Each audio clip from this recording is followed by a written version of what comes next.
Good day, my drastically dank dudes and degenerates. Today we'll be going over Altergeist Eldlich, the abominable love child of two cancerous decks that surround traps.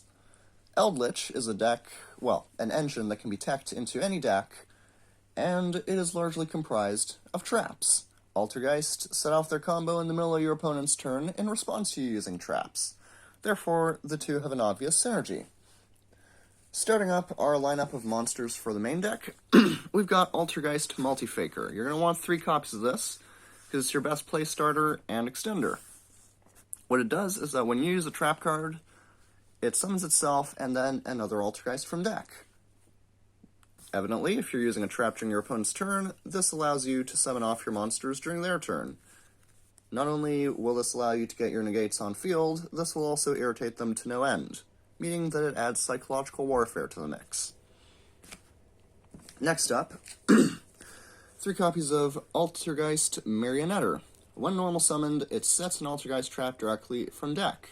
Now, the way that this is worded prevents your opponent from hitting that with Ash Blossom Joyous Spring, a common hand trap. It's your second best play starter. Next up, 3 copies of 3 copies of Marionetter. 3 copies of Altergeist Melusik. So when it leaves the field, what it does is that it searches you any of your Altergeist monsters. So if you were to start with this in hand, you would summon it, link it off into one of your link 1s, and use it to search the Multifaker to get your combo started.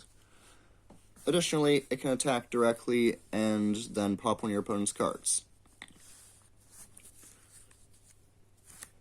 Next up, we've got 2 copies of Altergeist Liquidus, one of the better interruptions in the deck. It can bounce itself or any of your other Altergeist cards back to your hand in order to return one of your opponent's cards back to the hand, meaning it's a good form of removal. Normally, what I like to do is I summon it off of the Multifaker, and then I have it bounce either itself or the Multifaker. A single copy of Altergeist Conquery. When your opponent attacks, it summons itself, and then it can negate one of your opponent's... is it a card? Yeah, any card, including back row. And finally, 3 copies of Eldlich the Golden Lord. So, he can discard himself along with a spell or trap in order to remove one of your opponent's cards from field, and then once in grave, he can send a spell or trap you control to the grave to return himself to hand, and then you can summon a zombie monster, in this case it's going to be itself, with an attack buff of 1000 and destruction immunity until the end of your opponent's turn. Meaning that you can crash this thing into a UCT and get rid of both. Next up, spells. We'll be running triple copies of Black Awakening. The purpose of this is quite simply to summon Eldlich from deck, or convenient discard fodder if you've already got him in hand. It can banish itself from grave in addition to search you some of your golden spell traps, an effect shared by all of the Eldlich cards. Next up, double copies of Forbidden Droplets. It's a great board-breaking card. However, if you are not made of pure money and do not have 200 pounds to pour into cardboard, you can use a cheaper equivalent, which is Forbidden Chalice, which does only negate one monster and increase its attack, but it negates a monster. That's pretty good. Next up, 2 copies of Pot of Extravagance, just gives you the extra draw power. I prefer playing at 2 rather than 3 because you don't want to see 2 of this in hand. It's very much once per turn. Since this deck doesn't really require its extra deck, using it as a resource is perfectly acceptable. Next up are a lineup of traps. Triple copies of Infinite Impermanence. It's a good hand trap that can do away with monster effects, or if used as a normal trap, it can also hit spells on top of the monster effect. Since this activates itself from hand, it then also turns your Multifaker into a potential hand trap, which is just beautiful, both in the spirit of messing with your opponent on their first turn, and of irritating them. Next up, triple copies of Eldlich of Scarlet Sanguine. It summons itself It summons Eldlich from the deck, and it can banish itself as a quick effect in order to set any of your golden land. Next up, we've got triple copies of Personal Spoofing. It can shuffle an Altergeist card from your hand or field into the main deck to search an Altergeist monster from deck. Now, it's worth noting that you can shuffle and search the same card if you so choose. Be also mindful that it itself is not an Altergeist name and therefore cannot be searched with the Altergeist searchers. Single copy of Guardian of the Golden Land. It's not the best card in the Eldlich arsenal, so you only want to be playing one of this. However, it can activate during the damage step, which gives it a usually slept-on benefit. Next up, we've got 2 copies of Altergeist Protocol. Essentially, it prevents your opponent from responding, and therefore from negating, to your Altergeist cards whenever they are activated.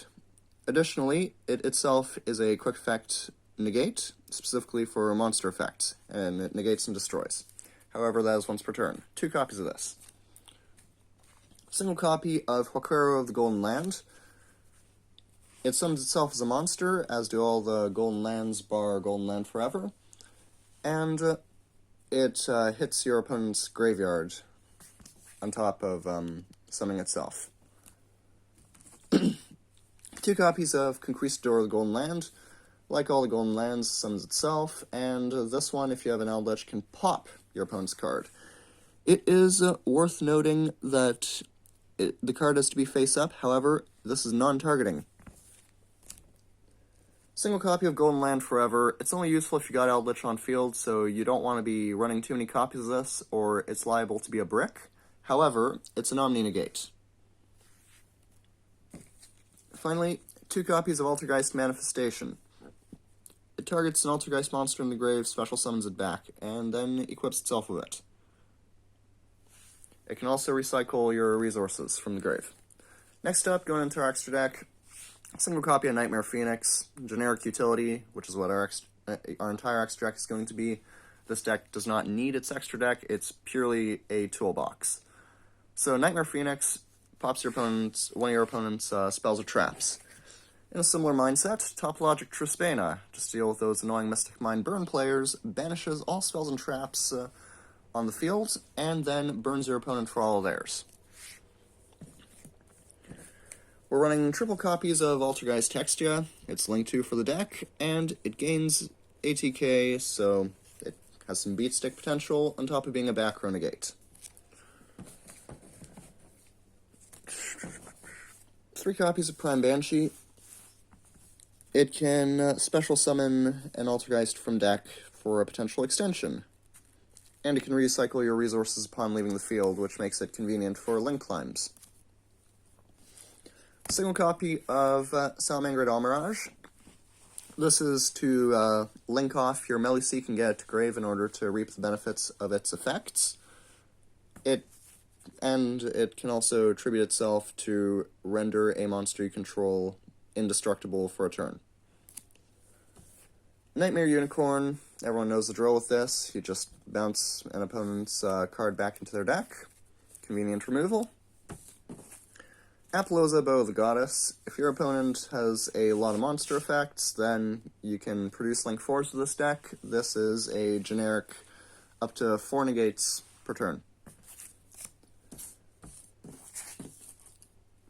2 copies of Link Karibo. Again, it's just Link fodder for your Melee-Seek. However, it itself also does have an ability. It can change when your opponent's monster's attack to 0, and can then tribute a level 1 monster in order to special summon itself from grave, allowing you to get rid of yet another Melee-Seek in order to get the effect.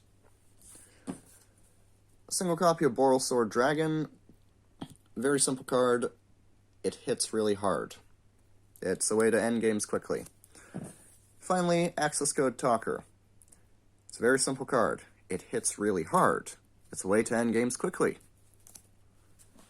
And a suggested tech choice, you could swap out any 3 of your main deck cards for 3 copies of Secret Village of the Spellcasters, a field spell which locks whoever does not control spellcasters, out of using spells. Now, all of your Altergeist monsters are spellcasters. Interesting how that works. Before we finish, I just want to say, Cammy kind of missed an opportunity to make the Altergeists cybers. Because, I mean, come on, they all have computer-related puns in their name, and that's like one of the signature things of cybers. In between this and Virtual World, they really like making cyber simulating things that aren't cybers.